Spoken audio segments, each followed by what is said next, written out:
عالیہ صارم برنی shelter home نے گزشتہ برسوں کی طرح رواں برس بھی عید الفطر پر شیلٹر ہوم میں مقیم بے سہارا بچیوں اور خواتین کو تنہا نہیں چھوڑا۔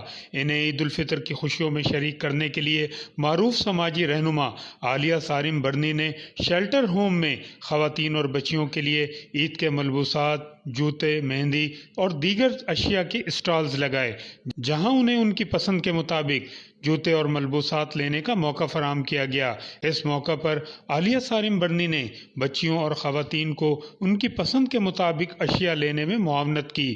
تمام بچیوں اور خواتین کے چہروں پر خوشیاں نمایاں تھیں۔ بعد ازاں ان بچیوں اور خواتین کے لیے افطار ڈنر کا بھی اہتمام کیا گیا۔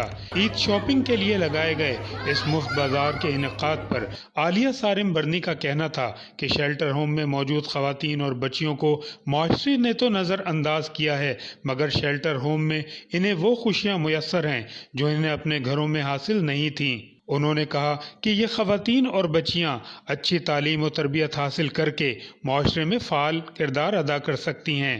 عالیہ صارم برنی شیلٹر ہوم اسی کے لیے جدوجہد کر رہا ہے۔ اہل خیر کو چاہیے کہ وہ شیلٹر ہوم کے ساتھ تعاون کریں۔ زین صدیقی، رنگ نو نیوز، کراچی۔